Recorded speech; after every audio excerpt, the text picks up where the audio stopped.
Kikiam. Ito na yung giniling. Sama na natin yung singkamas at saka carrots.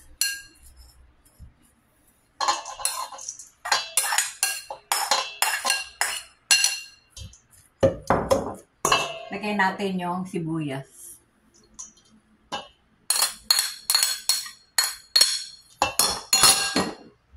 Isang itlog. Binati lang bahagya. Yung 5 spices. Paminta. Asukal. Soy sauce. Oyster sauce. Nakalagyan natin ng cornstarch. Ito, haluin lang mabuti. Ito yung kikiam wrapper natin. Magbabalot na tayo.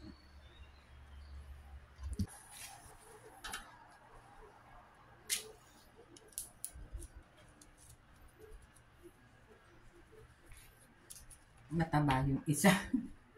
Ito na, ready to bake na. Lagyan natin ng cornstarch na nilusaw.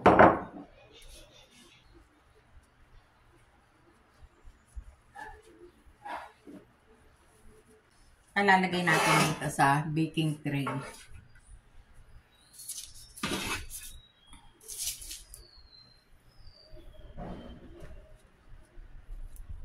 Ito na, ready to bake na. Luto na yung kikiam na niluto sa oven.